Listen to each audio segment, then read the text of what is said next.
Tanggal 15 Mei 2020 pagi itu, udara Yogyakarta masih lembab usai hujan malam. Di tepi sungai Kode seorang nelayan tua bernama Pak Slamet sedang menebarkan jala seperti biasa. Ia sudah terbiasa dengan derasnya arus sungai juga dengan bau lumpur yang khas, namun kali ini tangannya tiba-tiba terhenti. Di antara rerumputan ilalang setinggi pinggang matanya menangkap pemandangan aneh. Sebuah sepeda motor putih tergeletak miring di pinggir sungai. Roda depannya tersangkut pada batang bambu kecil seolah-olah ada yang sengaja meletakkannya di sana. Perasaan curiga membuat Pak Slamet mendekat. Ia menyibak semak basah lalu jantungnya berdegup kencang. Di bawah sorotan matahari pagi yang redup ia melihat tubuh seorang perempuan muda terbaring kaku. Rambut hitam panjang menutupi separuh wajah pukatnya. Sepasang sepatu hak tinggi masih melekat di kaki yang basah kuyup. Seketika suara serak keluar dari tenggorokannya. Ya Allah, ada mayat, ada orang mati di sungai ini, teriakan itu menggema memeka kesunyian pagi. Orang-orang yang sedang berolahraga di tepi sungai segera berlari mendekat. Dalam hitungan menit puluhan warga berdiri melingkar. Beberapa menutup mulut karena nenggeri, sebagian lain langsung mengeluarkan ponsel untuk merekam. Tubuh perempuan itu tampak masih utuh, tidak ada luka besar di wajahnya. Namun kulit tangannya putih pucat tidak wajar. Yang membuat warga makin bingung, motor putih itu tidak mengalami kerusakan berarti. Lampu depan dan bodi motor masih mulus, padahal jika benar jatuh dari jalan berbatu sungai Kode seharusnya hancur berantakan. Tak lama kemudian suara sirene polisi terdengar. Beberapa petugas dari Polresta Yogyakarta tiba memasang garis kuning dan meminta warga menjauh. Radio komunikasi mereka berderak-derak menambah suasana mencekam. Di tengah kerumunan bisik-bisik mulai terdengar kasihan sekali, masih muda mungkin kecelakaan licin habis hujan. Namun ada juga yang ragu, tapi kok motornya utuh. Saat itulah seorang pria tinggi wajah kusut berlari-lari datang. Begitu melihat jasad perempuan itu ia langsung terjatuh berlutut. Tangisnya pekas, suaranya parau memanggil, "Rahma, istriku, kenapa kamu tinggalkan aku?" Pria itu adalah Budi Santoso, suami dari almarhumah Siti Rahma, seorang guru TK berusia 29 tahun. Warga sekitar mengenalnya sebagai suami idaman. Rapi Rama sering menggantar jemput istrinya bekerja dan kerap mengunggah foto keluarga harmonis di media sosial. Pagi itu citra itu berubah total. Ia merangkul tubuh dingin istrinya menolak dilepaskan polisi. Air mata berkukuran, suaranya pekat penuh penyesalan. "Maafkan aku tidak bisa melindungimu." Banyak orang ikut terharu. Seorang ibu berbisik sambil menyeka air mata, "Kasihan sekali Budi. Mungkin Rahma terpeleset saat naik motor. Nasibnya benar-benar malang." Namun di balik simpati itu beberapa polisi berpandangan serius. Tangisan Budi terdengar terlalu keras, gerakannya seperti sebuah pertunjukan. Komisaris Besar Andi Pratama, penyidik senior yang sudah lama menangani kasus kriminal, hanya berdiri diam memperhatikan. Matanya meneliti setiap detail motor utuh, posisi tubuh, jejak di tanah. Ketika jasad Rahma diperiksa lebih dekat, petugas menemukan sesuatu janggal. Di pergelangan tangannya terdapat memar panjang, bukan seperti luka jatuh melainkan seperti bekas cengkeraman kuat. Dan saat tubuhnya di balik bagian belakang kepala terlihat benjol besar berwarna kehitaman.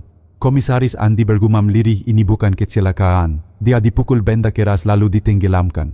Ungkapan itu membuat kerumunan terdiam. Bisik-bisik simpati mendadak hilang berganti tatapan curiga. Beberapa pasang mata mulai melirik ke arah Budi yang kini masih terisak. Wajahnya pucat, matanya gelisah. Sore itu laporan awal forensik pun keluar. Siti Rahma meninggal karena tenggelam, tetapi sebelumnya ia telah pingsan akibat hantaman di kepala. Fakta itu menutup kemungkinan kecelakaan biasa. Dan sejak saat itu pertanyaan besar menggantung di udara, jika bukan kecelakaan, siapa yang tega membunuh Rahma dan untuk alasan apa? Sore hari setelah penemuan jasad di sungai Kode, Komisaris Besar Andi Pratama memulai penyelidikan dari hal paling sederhana, rutinitas. Jika ini bukan kecelakaan maka ada pola, katanya pada tim. Mereka membagi tugas, sebagian memetakan rekam jejak Budi Santoso dan Siti Rahma, sebagian lain menyisir CCTV lingkungan dari pukul 22.00 hingga 05.00. Rumah pasangan itu berada di gang kecil kawasan Kota Baru, Yogyakarta. Tetangga mengenal Rahma sebagai guru TK yang lembut dan pendiam. Ia jarang mengeluh, sementara Budi menurut banyak orang ramah, rajin menyapa dan selalu tampil rapi. Di media sosial foto-foto mereka penuh senyum ulang tahun sederhana, bunga mawar, kapsion manis tentang "Rumah adalah kamu". Namun di balik layar, Dewi Lestari, sahabat dekat Rahma, menyimpan potongan cerita lain. Di ruang konseling Polresta, Dewi bicara pelan menatap lantai seolah takut mengkhianati rahasia temannya. Beberapa bulan ini Rahma sering chat tengah malam. Katanya Budi pulang larut, kadang marah-marah tanpa sebab. Dia pernah bilang mau pisah sementara tapi takut bikin heboh keluarga. Andi berkata tanpa menilai. Apakah Rahma pernah bercerita soal uang? Dewi ragu sejenak.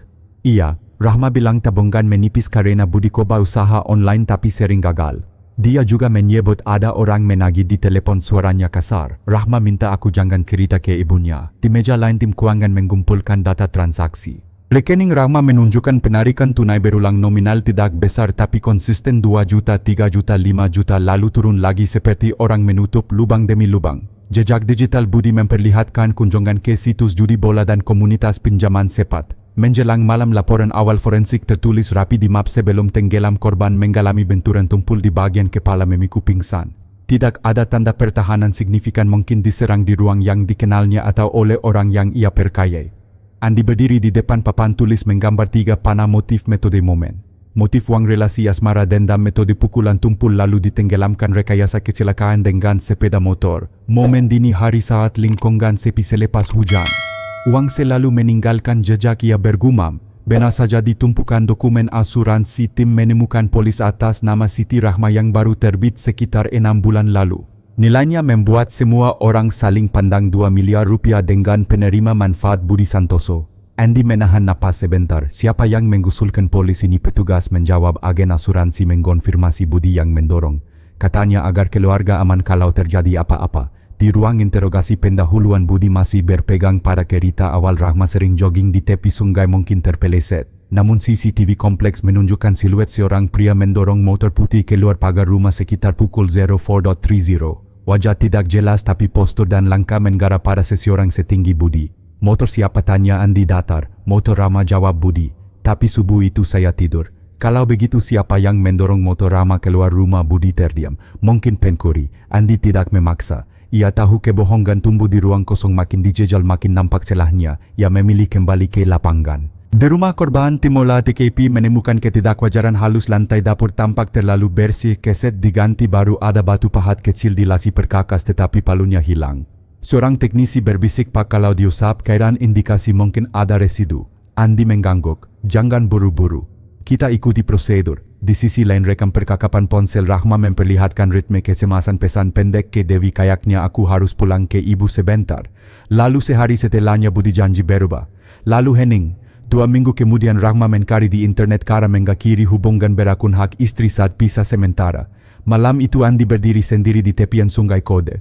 Lampu-lampu kota memantul di permukaan air yang mengalir pelan. Ia memejamkan mata membayangkan rangkaian tindakan pertengkaran di rumah. Satu pukulan di ruang dapur, tubuh ringkih tersungkur, pembersihan tergesa-gesa, motor didorong saat gelap, jasad diselipkan di ilalang, skenario kecelakaan dipasang rapi. Tapi ada satu hal yang selalu gagal ditutup waktu. Orang yang merencanakan skenario sering lupa menyamakan garis waktu. Pesan terakhir, CCTV tetangga truk minimarket pukul berapa dan jejak pencarian ponsel. Motif uang dorong oleh utang disulam oleh janji manis gumamnya. Kalau benar besok pagi tim Melina harus bicara. Sebelum meninggalkan lokasi, Andi menatap garis kuning yang masih terpasang. Di bawahnya aliran sungai Siola menyimpan rahasia terakhir. Ia tahu air bisa menghapus jejak di mata tetapi angka jam dan kata-kata di ponsel tidak mudah tenggelam. Di markas ia menutup rapat dengan satu kalimat, mulai besok kita fokus pada uang dan waktu. Ikuti arus dana kokokan menit demi menit. Jika cerita Budi benar, timeline akan membelanya. Jika salah, tim lain akan menelanjangi semuanya. Di luar gerimis turun lagi. Kota menutup malamnya. Namun di papan tulis tim 3 kata masih melingkar tebal: motif, metode, momen. 3 kunci yang bila tepat diputar akan membuka pintu kebenaran sekalipun seseorang telah berusaha menguncinya rapat-rapat dengan air tangis dan sandiwara. Pagi berikutnya ruang rapat di Polresta Yogyakarta dipenuhi berkas-berkas. Layar proyektor menampilkan rekaman CCTV dari 3 sudut berbeda. Semua tatapan tertuju pada satu sosok samar pria bertopi, tubuh agak kurus, berjalan mendorong motor putih keluar rumah pada pukul 04.30. Langkahnya mirip Budi, ujar salah satu penyidik muda. Andi pertama hanya mengangguk. Mirip, belum cukup. Kita butuh bukti yang bicara sendiri. Tim forensik kemudian memaparkan temuan terbaru. Menggunakan cairan khusus mereka menyemprotkan ke lantai dapur rumah Rahma. Seketika berkak-berkak kecil berpendar biru di bawah lampu ultraviolet. Meski telah dibersihkan, sisa darah masih tertinggal di kecerahan porselen. Dan hasil uji DNA mengkonfirmasi itu darah Siti Rahma. Seluruh ruangan hening, potongan-potongan mozaik semakin terhubung. Di luar ruang rapat wartawan mulai menggendus kabar. Beberapa artikel online menyebut guru muda tewas di Sungai Kode dengan judul bernada tragis. Namun polisi belum merilis detail, khawatir opini publik terlalu cepat mengarah pada vonis sosial.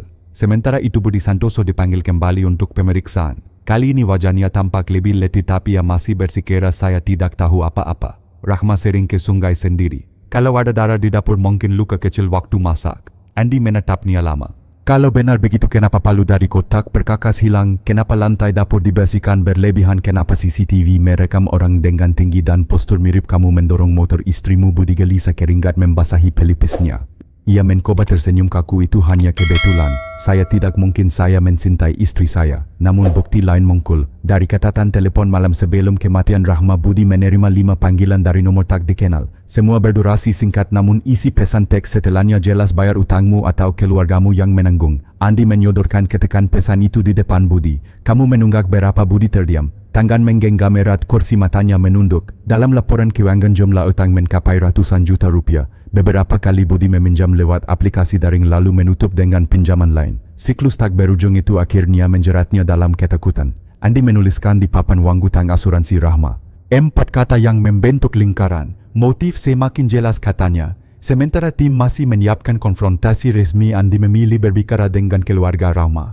Ibu korban, seorang wanita renta, menangis terseduh di ruang tamu. Saya tidak pernah menyangka Rahma selalu bilang rumah tangganya baik-baik saja. Dewi Lestari, sahabat yang mendampingi, menambahkan Rahma terlalu perkaya. Dia pikir suaminya akan berubah, dia menahan semua beban sendirian. Kata-kata itu membuat Andi termenung. Ia tahu dalam banyak kasus kekerasan rumah tangga diam adalah penjara paling kejam. Menjelang malam Andi kembali ke Sungai Kode. Ia berdiri di jembatan kecil mendengar suara air bergemuruh. Dalam pikirannya skenario makin terang. Pertengkaran di dapur, satu pukulan, Rahma jatuh pingsan, tubuh dibungkus seadanya, motor didorong dalam gelap, jasad ditinggalkan seolah-olah kecelakaan. Tetapi ia juga sadar di balik semua itu ada rasa takut. Takut akan utang, takut kehilangan muka, takut penjara. Dan dari rasa takut itulah lahir keputusasaan yang berujung kejahatan. Keesokan harinya Budi resmi ditetapkan sebagai tersangka utama. Namun Andi tahu perjalanan belum selesai. Ia harus memastikan bukti kuat di pengadilan agar kebenaran tidak runtuh hanya karena celah hukum. Di meja kerjanya ia menulis catatan singkat, air bisa membawa jasad hanyut tapi tidak bisa membawa lari kebenaran. Cepat atau lambat sungai selalu mengembalikan rahasianya. Hari penetapan Budi Santoso sebagai tersangka utama, suasana Polresta Yogyakarta tegang. Di luar pagar belasan wartawan menunggu kamera siap merekam setiap pernyataan resmi. Namun Andi Pratama tidak tergesa-gesa. Ia tahu kasus yang rapuh bisa runtuh di pengadilan meski publik sudah yakin. Bukti kita kuat tapi belum lengkap, katanya di depan tim. Kita perlu senjata pamungkas, alat bukti fisik yang tak bisa dibantah. Tim forensik kemudian menyisir ulang rumah Budi dan Rahma. Mereka meneliti setiap sudut, membuka lemari, mengangkat ubin dapur. Dengan keren luminol berkak samar kembali menyala, garis-garis kecil merembes di lantai meski sudah dipel.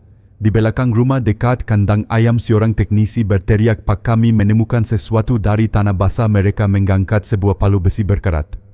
Pada gagangnya masih ada sisa noda kekokelatan. Setelah diuji, noda itu positif sebagai darah manusia. Kabar temuan palu langsung mengguncang. Bagi Andi inilah kepingan terakhir. Ia membawa barang bukti itu ke ruang interogasi. Palu diletakkan di atas meja tepat di depan Budi. "Kenal benda ini?" tanya Andi datar. Budi menelan ludah. "Itu alat di rumah. Banyak tukang datang mungkin." Andi memotong, "Tapi ini ditemukan di belakang rumahmu, terkubur dangkal." Tandara di gagangnya kokok dengan DNA Rahma. "Ruangan Henning." Budi gemetar mencoba menyangkal.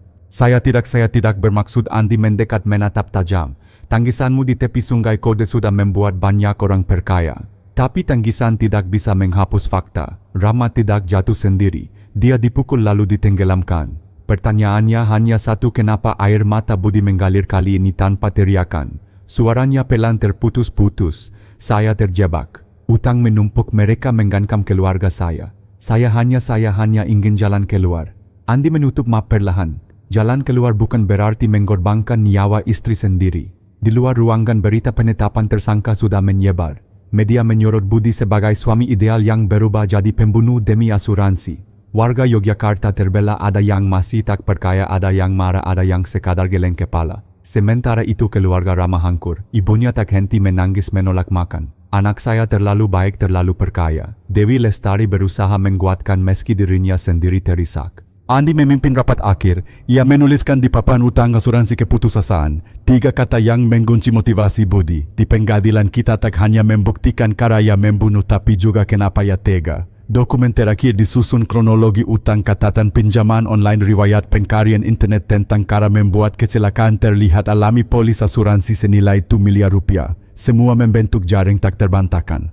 Malam itu Andi kembali berdiri di tepian sungai Kode. Hujan gerimis turun, air sungai beriak. Ia menatap ke arah ilalang tempat Rahma ditemukan. Dalam hatinya ia berbisik, air sungai bisa menenggelamkan jasad tapi tidak bisa menenggelamkan kebenaran. Dan kebenaran akhirnya menemukan jalannya. Sidang perdana kasus pembunuhan Siti Rahma digelar di Pengadilan Negeri Yogyakarta. Ruang sidang penuh sesak keluarga korban, kerabat terdakwa, jurnalis dan warga yang penasaran. Spanduk kecil bertuliskan keadilan untuk Rahma terbentang di luar halaman. Budi Santoso dibawa masuk dengan tangan terborgol, wajahnya pucat, matanya cekung. Kali ini tidak ada air mata dramatis, hanya tatapan kosong seperti seseorang yang sudah kehabisan sandiwara. Di bangku pertama Ibu Rahma menggenggam foto putrinya menangis tanpa suara. Jaksa membuka dengan suara tegas, saudara Budi Santoso didakwa melakukan pembunuhan berencana terhadap istrinya Siti Rahma demi klaim asuransi senilai 2 miliar rupiah. Satu persatu barang bukti dipaparkan, hasil forensik kepala korban, foto berkak darah di dapur, rekaman CCTV pukul 04.30, pesan ancaman dari penagih utang hingga palu berkarat yang ditemukan di belakang rumah. Semua diproyeksikan di layar besar. Budi menunduk menggenggam ujung kursi. Sesekali ia menggeleng namun suaranya pelan, nyaris tak terdengar. Saya tidak merencanakan. Saya hanya hilang kendali. Pembela berusaha menekankan kondisi psikologis Budi tertekan, utang takut ancaman. Mereka menyebut tindakannya lebih dekat pada emosi sesat ketimbang rencana matang. Namun jaksa cepat menanggapi. 6 bulan sebelum kematian terdakwa mendorong korban menandatangani polis asuransi. Ia juga menelusuri cara membuat kematian tampak seperti kecelakaan. Itu jelas perencanaan. Di kursi saksi Dewi Lestari tampil. Suaranya bergetar namun tegas. Rahma sering curhat. Dia bilang Budi berubah, sering marah, kadang kasar. Tapi Rahma masih berharap dia berubah. Rahma terlalu sabar. Saksi lain, seorang tetangga, mengaku mendengar pertengkaran keras malam sebelum kejadian. Sekitar jam 11 malam ada suara piring peka, lalu perempuan menjerit. Setelah itu sunyi. Andi Pratama yang hadir sebagai saksi ahli menjelaskan metode olah TKP. Dengan bahasa sederhana ia tunjukkan bagaimana berkak darah tersembunyi di lantai dan bagaimana luka di kepala korban kokok dengan bentuk palu yang ditemukan. Ini bukan kebetulan, tegasnya. Suasana ruang sidang kian berat. Ibu Rahma pingsan singkat, harus dibopong keluar. Dewi Lestari menangis menutupi wajah dengan tisu. Bahkan beberapa wartawan terdiam tak tega menulis kalimat berikutnya. Hakim lalu memberi kesempatan terdakwa bicara. Budi berdiri, suara serak, saya mencintai Rahma, tapi saya terhimpit. Utang menjerat saya, kehilangan akal. Malam itu kami bertengkar, saya marah, saya ambil palu. Setelah itu saya panik. Saya hanya ingin semua berakhir. Ruang sidang riuh. Beberapa orang berteriak pembunuh, egois, polisi segera menenangkan. Hakim menggetuk palu menunda sidang untuk agenda tuntutan. Namun semua orang tahu arah kasus ini sudah jelas. Beratnya bukti dan pengakuan setengah hati Budi membuat vonis hampir pasti menuju satu kata, bersalah. Malam itu Andi duduk di kantornya sendirian. Ia menatap tumpukan berkas yang sebentar lagi akan berakhir dengan putusan pengadilan. Ia menulis catatan terakhir, kebenaran sudah terungkap. Tapi luka keluarga korban akan tetap terbuka. Semoga sidang ini memberi pesan cinta sejati, tidak pernah mengorbankan nyawa dan air mata palsu tidak bisa menutupi darah yang tertumpah. Hari putusan akhirnya tiba. Ruang sidang Pengadilan Negeri Yogyakarta lebih penuh daripada sebelumnya. Kursi-kursi terisi penuh, sebagian orang berdiri di lorong. Di luar gedung masa membawa poster hukuman maksimal untuk Budi Santoso. Suasana mencekam namun juga dipenuhi rasa ingin tahu. Budi digiring masuk dengan langkah gontai. Pakaian tahanan oranye membuat tubuhnya tampak lebih kecil dari biasanya. Wajahnya pucat, pasi keringat dingin mengalir di pelipis. Ia duduk di kursi terdakwa tanpa banyak gerak, hanya sesekali menunduk seolah menunggu takdir jatuh di hadapannya. Ketua Majelis Hakim membuka sidang dengan suara mantap setelah memeriksa bukti, mendengar keterangan saksi serta mempertimbangkan pledoi maupun tuntutan. Pengadilan menjatuhkan putusan terhadap terdakwa Budi Santoso. Suasana berubah hening. Semua menahan napas. Hakim melanjutkan dengan nada tegas bahwa terbukti secara sah dan meyakinkan terdakwa telah melakukan pembunuhan berencana terhadap istrinya Siti Rahma dengan motif memperoleh klaim asuransi senilai 2 miliar rupiah. 3 kali palu diketukkan, menjatuhkan pidana hukuman mati kepada terdakwa Budi Santoso. Ruang sidang bergemuruh. Beberapa orang bertepuk tangan lega, sebagian meneteskan air mata, ada pula yang hanya menunduk dalam keheningan. Budi terdiam beberapa detik lalu bibirnya bergetar. Ia menangis terseru, suaranya peka, saya menyesal. Saya sayang Rahma tapi saya lemah. Saya dihantui utang, saya salah besar. Namun kali ini tidak ada simpati.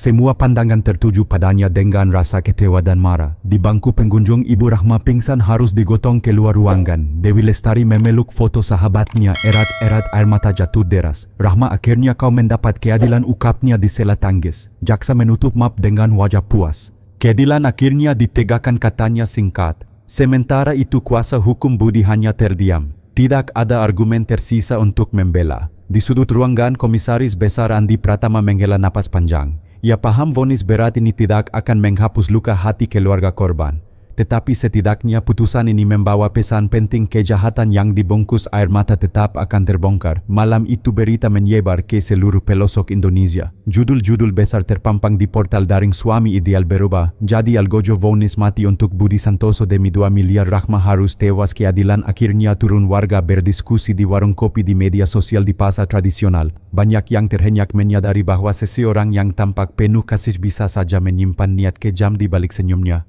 Andi menutup malam panjang itu dengan menulis catatan sederhana di buku kerjanya. Air mata bisa menipu orang banyak tetapi tidak bisa menipu bukti. Hukum mungkin datang terlambat, namun pada akhirnya ia tetap akan datang. Sidang telah usai, putusan sudah dijatuhkan. Namun kisah tragis ini tidak berhenti di ruang pengadilan. Ia meninggalkan luka pelajaran sekaligus peringatan bagi banyak orang. Di kampung halaman Rahma suasana masih muram. Rumah sederhana dengan dinding hijau muda itu kini sepi. Foto Rahma dipajang di ruang tamu dihiasi bunga melati segar. Setiap orang yang datang melayat mengungkapkan kalimat sama, dia terlalu baik, terlalu sabar. Bagi Dewi Lestari, kehilangan sahabat adalah luka yang tak pernah sembuh. Ia berkata lirih di depan kamera wartawan, Rahma selalu perkaya, selalu berharap suaminya berubah. Tapi justru keperkayaan itu yang membuat dia terlambat menyelamatkan diri.